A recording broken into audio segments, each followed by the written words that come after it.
Hello, everyone. Happy Saturday. It's Whimsy. As you can see, everything is fine here in Los Angeles.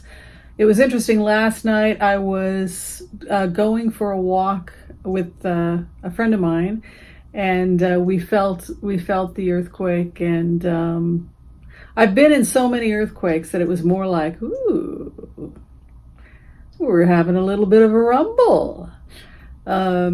They rarely, with the new buildings that are here in LA, it rarely causes more of a problem than just more like, ooh. Nothing fell off of any shelves. Nobody that I know had anything bad happen to them. And before that, I think the only thing that happened, the earthquake before that, is there was a crack in a road and all the cameras came and took a picture of it. It just goes back to that feeling I've been having about the media, where everything has to be overly dramatized, and it puts us all in a state of fear that we don't need to be in. If they desperately all want you to watch their channel, all the different news channels will try and make things sensational because they want you to keep watching. But unfortunately, what happens is we're creating a society where people are very, very frightened. And when we're frightened, we live in our own little worlds. We're afraid to go outside. We're agoraphobic. We're afraid to communicate with other people. We begin to believe that the other person is evil because of who they voted for, or whatever, how they dress, or whatever our standards are. And we get into this us versus them. So we have to ask ourselves, are we finding common ground? Is that what the news stations are doing? Are they finding ways to bring us together as a nation, or are they working to create some kind of warring between various different persons and create distension and competition? I've really gotten burned out on cable television, I have to say. Now, some cable television is obviously more accurate, more academic, more intellectual than others, but that's not really the issue I'm having. The issue I'm having is the fact that I feel manipulated and spun to hate another group of people, and I just don't feel that I'm interested in hating other people. It's just not how I think we're going to bring the country together. And I just really wish there was a news program that got us all to come together and talk about our commonalities, and from a place of respect, find our common humanity. And then if we disagree on certain things, try and find out why we disagree. And maybe we can contribute one another's perspective in a environment of mutual respect, and come to a middle ground that everyone can, hopefully live with. And so that's the problem I'm having with cable news right now. It's this us versus them, and the other, fear of the other. It's interesting. So I want to talk a little bit about a remote viewing that I really enjoyed.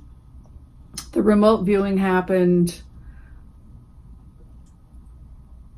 July 3rd, and it was based on trying to tune in to the parade that was happening on July 4th. And it was an interesting experiment I did. The experiment was to see if I could make contact in an altered meditative state with someone who was going to the parade in DC who had voted for Donald Trump, because I was trying to reach across the aisle, and I thought I would do the heart-centered meditation and see what happens. So it was very late at night. I did the meditation, and I went into that lucid dream, that rabbit hole where you say, am I dreaming this? Am I imagining this? Or is this real? So I go into the dream, and I open my heart, or I go into the meditation and I open my heart, and I ask Spirit if anyone who's going to the parade is willing to talk to us here on the channel. And all of a sudden, I have a vision of this woman who, it's like she's on happy pills. It's like she's walking champagne. It's like she's pink champagne. I think she comes from Georgia. And when I went into her energy, she was like, "Whoa, woo, I'm here! Whoa, we're going to the parade." It's like, whoa, this is a really strong energy. She was very, very happy. She looked like she was in her 50s, late 50s. She told me that they had a farm. I assume it was in Georgia. But she said that they had been determined that they were going to make it to DC on July 4th. And so they had a bunch of stuff they had to do at the farm and get it ready before they could take their RV to DC. And it was going to be her husband, and her parents, either her parents or his parents. And they were going to drive all night, and they were driving all night. They were going to make it to DC. And then she told me the story of her family, that they live in an area in Georgia where there's not a lot of employment. There's mostly fast foods. There's a couple small farms. There's not a lot out there, and a lot of kids don't even make it through high school. And their daughter not only graduated high school, but she decided to join the military. Because she wanted to do something positive with her life and give something back to the country and have a better future than working at the local RB or McDonald's or whatever. And her family couldn't afford to send her off to a 4-year university. They were struggling themselves. They were comfortably middle class, but you could see that they learned how to be frugal. And she reminded me of my mom. She said that they had canned the peaches. My mom was a canner also. She said, we canned the peaches. We got the green beans up. She was organized. Everybody was organized. They worked together as a team. They got everything done. And then they could just go on this vacation. And she said the reason that they were going to the parade on July 4th is because their daughter's stationed in Afghanistan. And they love her, they're proud of her, but they're also terrified for her safety. I mean, it made me realize that I had never even thought about what it must be like to be a parent whose child, your baby daughter who you raised, from birth, who you love, and you supported 100%, you're a good mom, and then she wants you to be proud, and she wants to be independent and be a good kid. So she joined the military. So she went to Afghanistan. So this was something that was righteous. They felt it was righteous. They were going to get in the RV. They were going to drive all night if they had to, and they were going to be at that parade on July 4th, and they were going to share July 4th with their daughter, who couldn't be with them, stationed in Afghanistan. So they put everything on Facebook. And they live streamed stuff, and it was just awesome. And being able to see that the righteousness of that they're like, no, come heck or high water, we're going to be there, and we're going to spend July 4th with our daughter. And I thought, wow, what a wonderful vision. So it reminded me of an interview with the Dalai Lama, where he was talking about this particular heart-centered meditation and how these types of lucid dreams can come to us in the meditative state if we open up to them. And someone asked the Dalai Lama, but is it real, or is it just our imagination? Did I just dream this person out of my own imagination? And the Dalai Lama said it doesn't really matter. What matters is that we connect to our hearts and we learn to have empathy for people whose life experiences are very different than our own. But I'll tell you, when I went into that energy, I wanted to get into that RV. I wanted to get into that RV with that family that worked hard, 16-hour days to build a life for themselves in Georgia, and love their family, love their church, love their community, and love their daughter, who they're very proud of and very worried about. And they don't spend time watching cable news. They don't have time for that. They've got a farm to run, and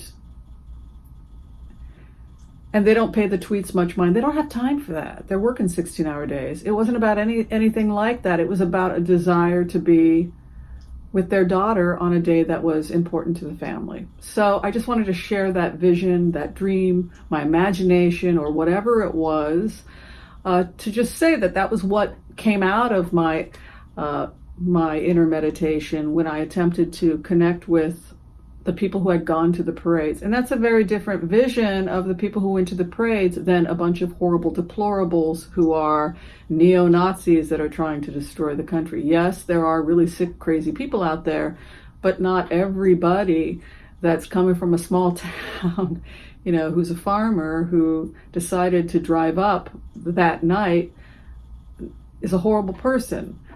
They may have, the energy I connected with, she was very different than me, but in many ways, but I was able to find common ground. She reminded my mother canned. My mother had a garden every year. My mother was born in Missouri. So it was a beautiful way of connecting with somebody from a world very different than my own. And yet I was still able to feel or sense from that person the ways in which we're all human. And we all love our families, and, parents love their children and worry for their children. And we want to celebrate with our children. And it was just a wonderful dream. And what I liked about it was that this was a woman who, in the world she came from, she had tried to do things right. She had tried to be a good mother to her daughter. She had tried to work hard every day, 16 hours a day on the farm. It's a hard life, but it's a rewarding life. And she wanted to celebrate all of that, and also to let everybody know how proud she was of her baby, who is serving in Afghanistan and using her life, she believed, to make the world better. That was her view of the world. The other thing I want to talk about today is I want to go back and review Ivanka Trump and Jared Trump and Don Jr., because they've been coming up again. And that goes back to, I believe, the remote viewing I did about 3-4 months ago, where I kept getting pulled, and I just follow energy in the meditative state. I kept getting pulled to Hope Hicks' testimony. I kept getting pulled to Don Jr. on the plane. I kept getting pulled to the obstruction issue. And then Don Jr. had to go back again and talk to the Senate, and then Hope Hicks had to go back to the Senate, and it seems to be evolving energetically. It seems to be the stream of energy that I was following a couple of months ago. That whether it dissipates or not, that seems to be the energy stream that I was following. But in those meditations 4 or 5 months ago, Ivanka Trump was very worried about Don Jr. and that Don Jr. could potentially be the scapegoat or the person that takes the hit for a lot of what's going on with the investigation. So for that reason, I decided that I would do a throw on it. So, get my cards out. I'm using my senior deck because I'm at work. The first thing I'm going to do, I'm sorry about the camera angle. I just want to ask Spirit permission to access Ivanka Trump's Ashkaic records, just because, and her permission as well, just because I want to see how she's doing, because I had that vision of her being worried about her brother. So with her permission, if she wants to come in, I would love to see if we can get any information from her.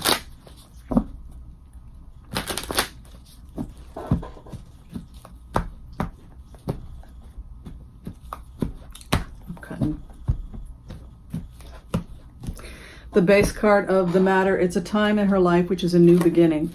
So there's a new beginning happening in her life, and it feels to me going into it like, how would I describe this? It's a new dawn in DC. That's what I'm hearing. It's a new dawn in DC. You can see the Page of Wands, a new beginning. The pioneer begins to take the trek.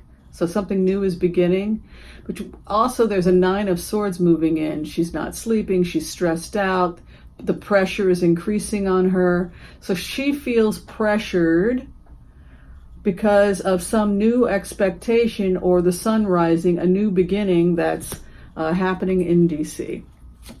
Where she's at right now, feeling victorious regarding what crosses her feeling victorious, but something has ended. Something's in the grave. But there's a nice Ace of Swords coming for her. Fourth house, she pulled double aces, Ace of Cups. She wants to be the peacekeeper. She's been asked by the Trump administration to go in and make peace, and they're trying to change the energy up to one of cups rather than swords. This is the cups energy that I had seen coming in. You can see double aces, Ace of Swords, and an Ace of Cups. She was asked to take a more active role in this administration because people like her. She was a registered Democrat. She's now an independent. She's a personal friend of Cory Booker. She gave $40,000 to Cory Booker's campaign. She also gave a bunch of money to Barack Obama and Hillary Clinton. So she's not fighting with people. I never get fighting energy with her. She doesn't want to, the fighting isn't, this is somebody who's trying to be a, whether we believe she can do it or not, or however she's been depicted in the media, she's trying to be the calming voice or the Ace of Cups moving in. It was interesting, I Googled her because I really wanted to know if the media was depicting her accurately. And I found out that she had this carte blanche education. She had gone to private schools. She was trilingual. She went to Georgetown, which is the training ground for politicians in DC.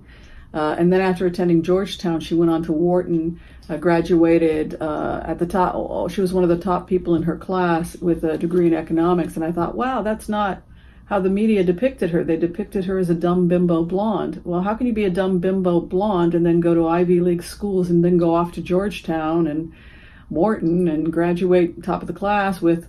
So it just made me, again, really skeptical. What is the truth? What is the truth? And I think the truth is always to seek the middle path and to do our own research and look at people's actions and not what we hear or see. And regarding her, there's a feeling that she's going to be taking on two jobs, but really the reason why we're seeing more of her in the front is because of attempts to soften the reputation of this administration. It's also an inheritance card moving in. I keep seeing a possibility of another child. Remember how I had told people that the Ten of Pentacles, you can see a baby coming through or a child hidden behind the veil? This can often be another child coming in. Ace of Cups is crossing the King of Swords, which again, swords tends to be more military energy, more cold, cutting, the Ice King. It's also Trump's card. So there's a little bit of a conflict between the Cups energy moving in and the Sword energy moving in. What's interesting about Ivanka is that she is the person that Donald Trump trusts enough to be vulnerable with. And you can't get to love, and you can't get to peace, and you can't get to, as my people would say, shalom bayit, peaceful home. You can't get to that without an open heart. And so what I like about this energy is that he has gone to her, or he has sought her guidance, which is good. He's sought her counsel in the sense of bringing this Cups energy in, whether she succeeds or not, whether or not she's going to have to straddle different roles, that I can't say, but this is why she's being asked to come in, is to smooth the waters and to bring some of the more gentle energy. She's trying to bring gentle into the administration. What is around her? The Devil card. So she feels like there genuinely are people in Trump's administration that are making things worse, and she would like them to leave. They're actually adding to the fire, in her opinion. They're making things worse. And she has to be very careful as an advisor to the president that she respects other people's jobs. At the same time, she feels that there are people that are dangerous in his administration, and she's starting to be more active to talk about it. Her hopes and fears that she will be caged, that she'll be stereotyped, that she'll be put in a position where she doesn't want to be lumped in with everybody else. But you can see the Devil card is around her. Her final outcome is the world stage. So another reader had picked up that she might be asked to be head of state, Secretary of State. If not Secretary of State, then I would not be surprised if she was offered an ambassadorship with something like the World Card coming up for her. That could be the UN or some kind of World Cup. And you can see here the World Knight of Cups. Look, he has to save face. Think about it. Put yourself in Trump's shoes. We put on his coat. We put on his shoes. He has to be the bad cop. Right? And he's getting really tired of having to be the bad cop. So what do? You bring in the good cop. You bring in your alter ego who is good and loving and kind and gentle, your feminine aspect. And what he loves about Ivanka is that he sees aspects of himself that are more vulnerable, more gentle, more feminine, more willing to love. The cupbearer is the final outcome over international policies. She has been asked to come in as an aspect of him or a part of him that is vulnerable, sweet, loving. And it's almost like if you look at dissociative disorders where people will have multiple personality disorder, he's so close to Ivanka that it's almost like she's his sweet side.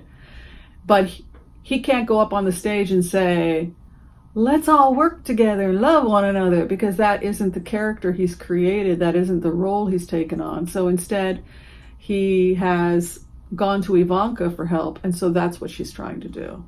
And so that explains why that dynamic is happening. I still feel that Don Jr. is in trouble legally, and that was why he was subpoenaed back, because they have to determine if he lied to Congress, and that's a very serious allegation. There's some other things that are going to be coming out. I feel like Trump doesn't think he's going to run again, because by the time the next election is happening, all of the financial stuff is going to get released. The other thing I would add to that is that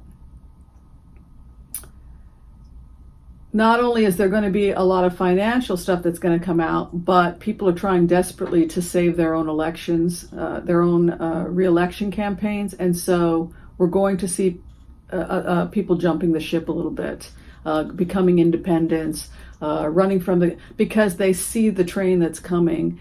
And the train that's coming is multiple lawsuits, exposés, and documents coming out about the president's business activities, which put him in a precarious place in 2020.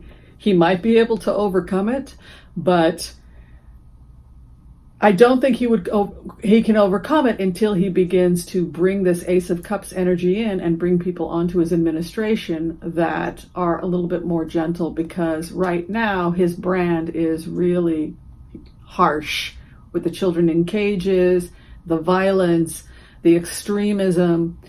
It's gotten so divided in this country that it almost feels like we're headed towards civil war. And if we don't start to find common ground, like I did with the woman who had canned peaches and was going to go July 4th to DC to be with her baby daughter who's in Afghanistan. Righteous! I thought that was so righteous. If we don't begin to find our common humanness, as the mother said in Sixth Sense, our little family's not doing so well, So that is why Trump is seeking her counsel and trying to bring in gentle energy. And so it's a lot of stress on her. And that's what I see.